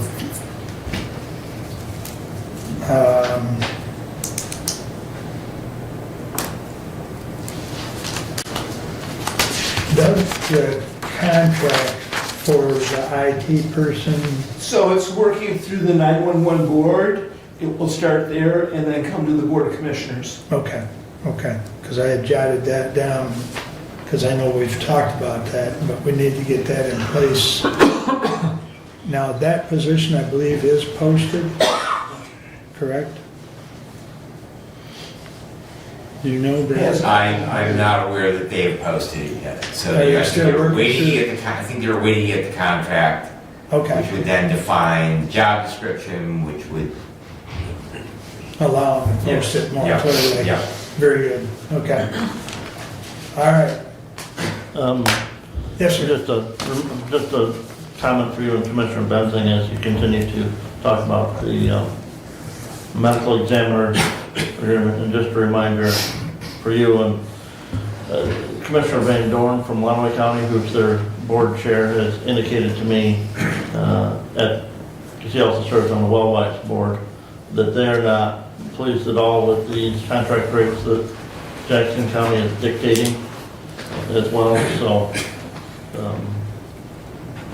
hopefully we, working together with them, with Lenawee County, we can get Jackson County to come to some sensible resolution on that issue.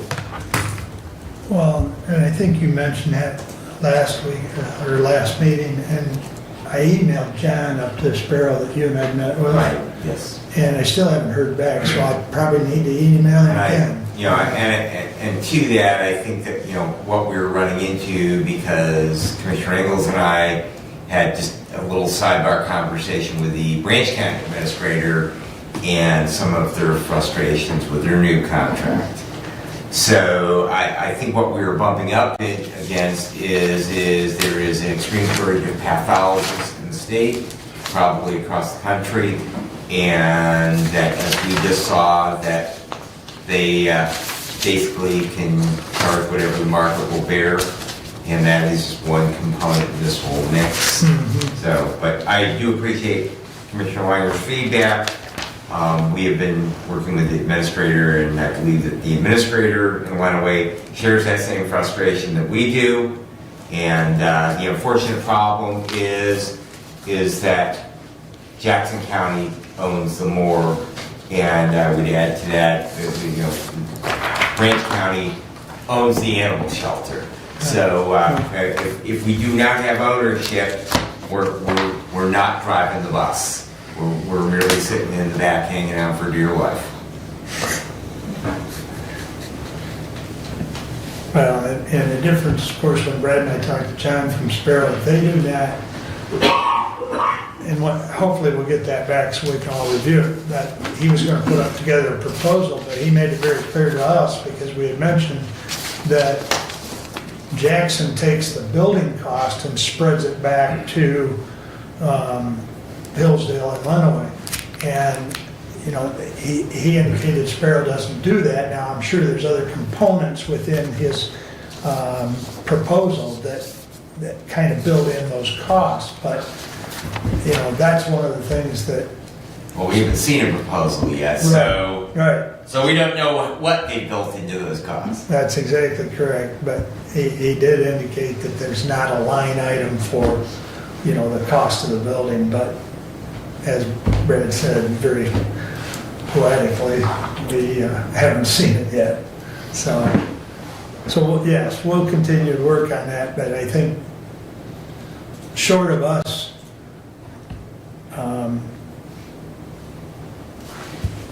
hiring a pathologist and using the small morgue at the hospital and making some sort of arrangement, which I don't know that would be any cheaper in the long run, but we'll continue, Brad and I will continue to explore options on that subject.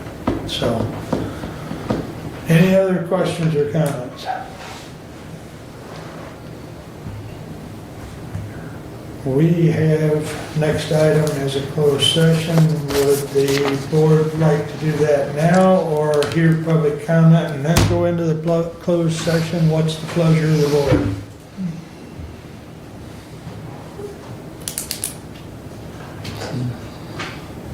Fine with me if we hear public comment. Why don't we do that then, gentlemen? If everybody's okay with that, we'll do our public comment and then we will go into our closed session.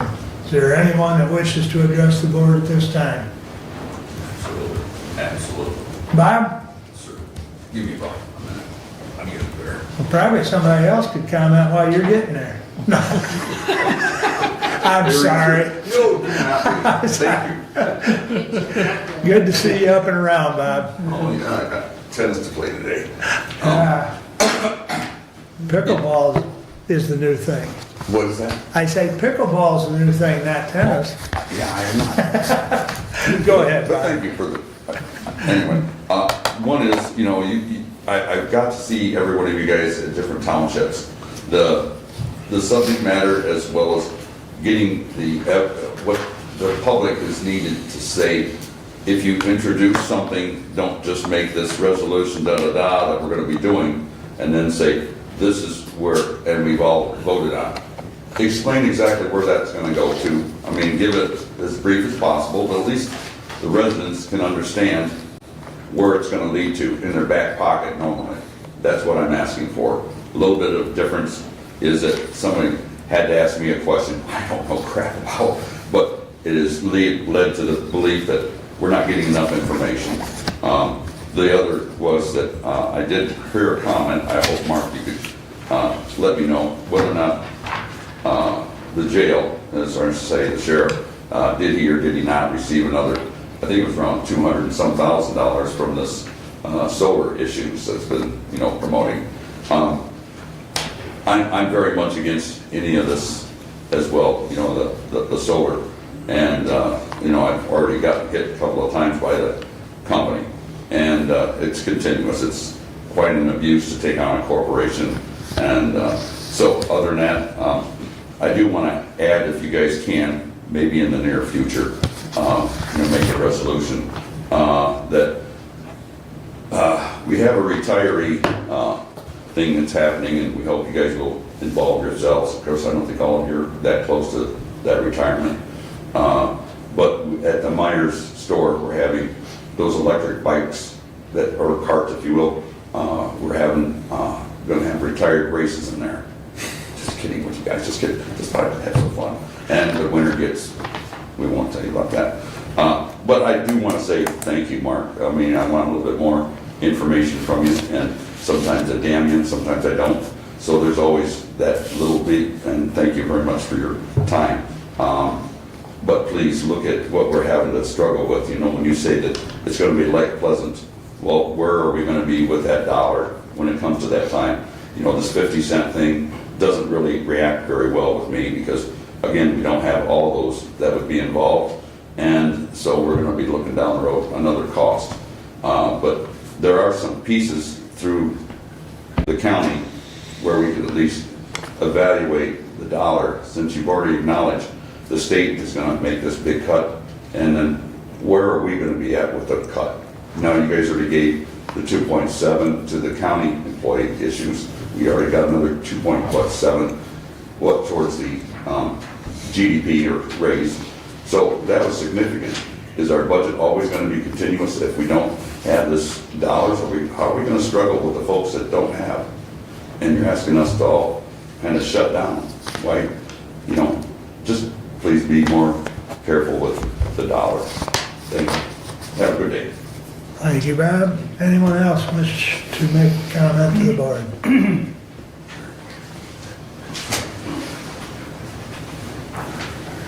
Mark, good morning. I haven't talked to you for a while. Mark Nichols, Adams Township. What I was going to comment on with Jennifer Wirtz, and you may all know this, but if I heard her right, she stated that the population of Ohio is smaller than Michigan, when in fact, if the record's right on the internet, they're about 20% more than us, at about 12 million population versus around 10 million for Michigan. Just kind of a minor point, and I may reach out to Jennifer and make sure she has that right, her in her office. But I think Ohio has been, a smaller geographic area, I believe, than Michigan considerably, but always for many years a little bit more population. Thank you. Thank you. Anyone else wish to comment? All right. Thank you. I would entertain the motion. I would move to go to closed session pursuant to Michigan compiled law 15.268(1)D for the purpose of considering purchase of or lease of real property up to the time the option to purchase or lease that real property is obtained. And I would ask that the facilities director and the finance director join us in that closed session. A second? And I would say that be at 11 a.m. that we start that closed session. In other words, you want to take a 5-minute break. In short. All in favor signify by saying aye. Aye. Opposed, same sign. Point of order, roll call. You are Commissioner. right. Commissioner Collins. Yes. Commissioner West. Yes. Commissioner Benson. Yes. Commissioner Lang. Yes. Commissioner Ingles. Yes. We will reconvene at 11 a.m. in a closed session with those present as requested. Brett, sorry.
Would you be so good to look out the door and see if there's anybody waiting to If come back Mr. Nichols in? is still out there, he was.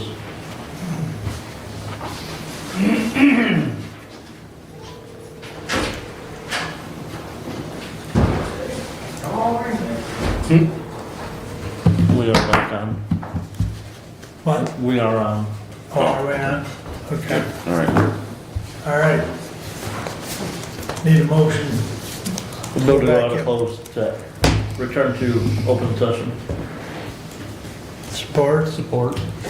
Okay. All in favor signify by saying aye. Aye. All right, we need to wait for our member of the public. Took the euro to the clock. We're waiting on you, Mark. We're back.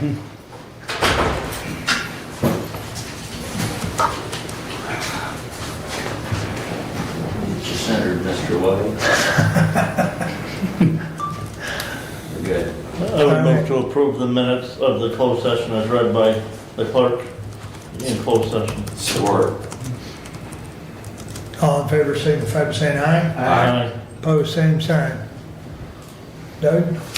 Move to authorize facilities committee to find information on questions brought up in closed session, bring back to the Board of Commissioners. I'll support that.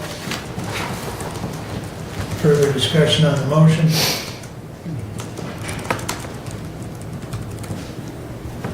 We will do a roll call on that motion, please.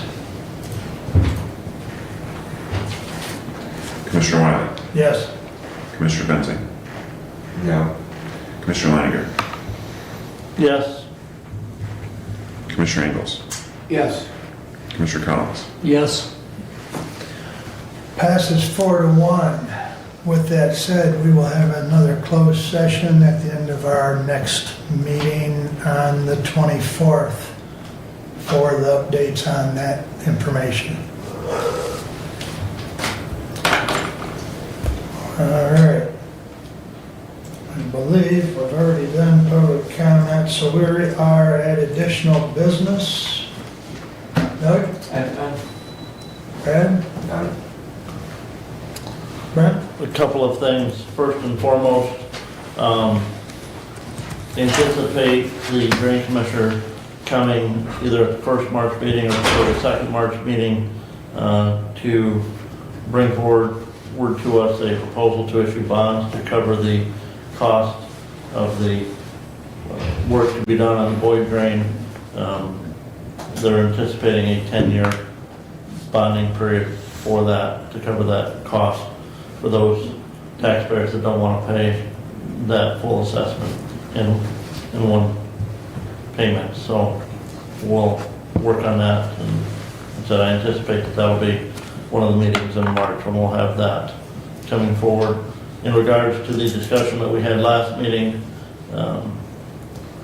option 8, when it said find a cheaper cost, I guess as the budget chair, my intention on that is we have to find a cheaper cost within the buildings we currently own to house district court and the other offices, whether that means we take this building and take this room and convert it to district court, or we take the open space that's currently in the historical courthouse that we spent $11.5 million on that building. We take that space and turn that into the district courtroom or the probate courtroom and put district court upstairs, or we take the old treasurer's office and convert that into the district courtroom and move the clerk and turn that into the district court office. And then when Lifeways vacates, we locate some other offices out there that don't need and necessitate us spending $4+ million on a renovation to a building. And I believe that we have the funding in the remaining proceeds of the sale of the annex building to make those renovations to the historical courthouse to house district court for the time being. And that is the financial prudent decision that we should be making for the taxpayers of Hillsdale County. If the judges don't like it and they decide to sue, shame on them for costing the taxpayers of the county more money.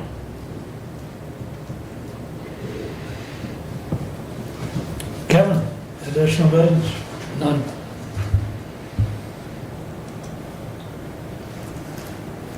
Everyone watching the Olympics. I guess I've got to say, since it's the Olympics and Olympic season, my grandson had the chance to play in a tournament at Lake Placid, and his team brought home the silver. So it was Canadian and U.S. hockey teams, 12U, so travel teams.